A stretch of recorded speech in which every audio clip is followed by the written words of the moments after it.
Hello and welcome to Talking Science with Dr. Todd and Natalia.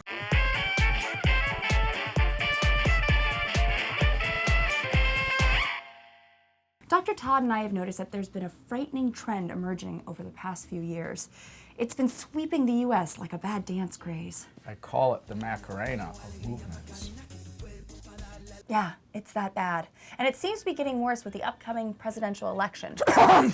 It's the Anti-Intellectual Movement.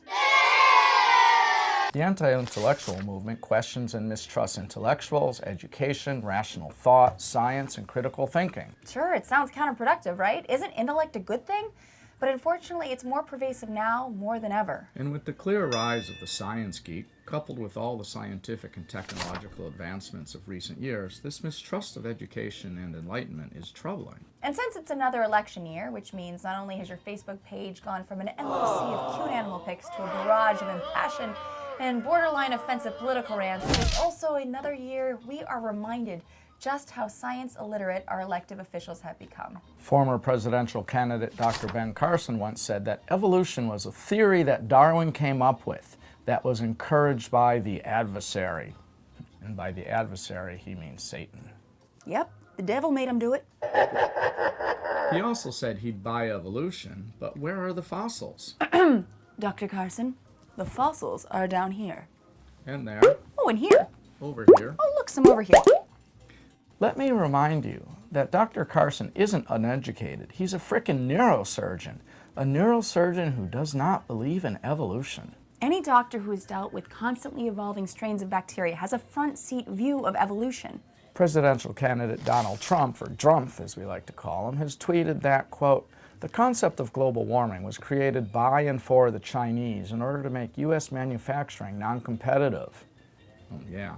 No, that's not it at all. Climate change has been vetted multiple times through scientific inquiry, and the effects can be seen throughout the world. From rising sea levels to emaciated polar bears to the desertification of once arable lands, climate change is real and it's upon us. Why do you think low-lying islands are so cheap nowadays?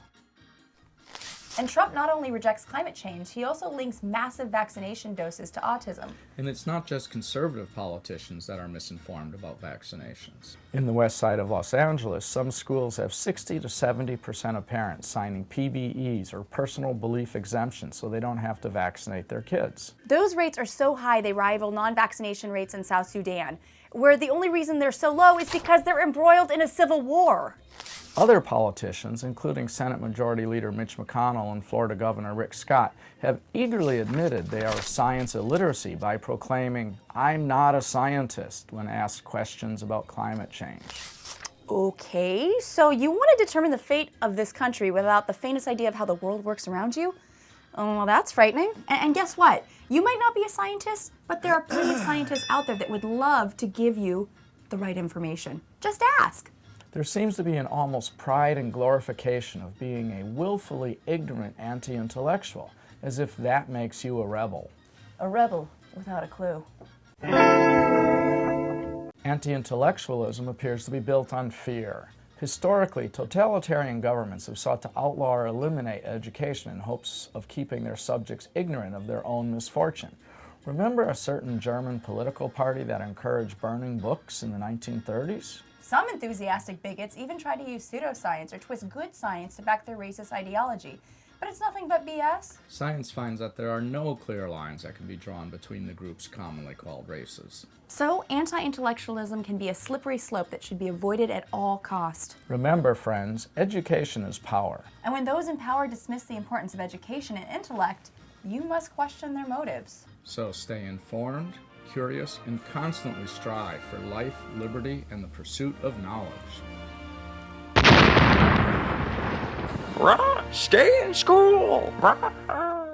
Thank you so much for watching, and be sure to subscribe by clicking on this Captain America doll.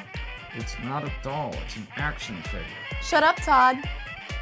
Click me, you know you want to.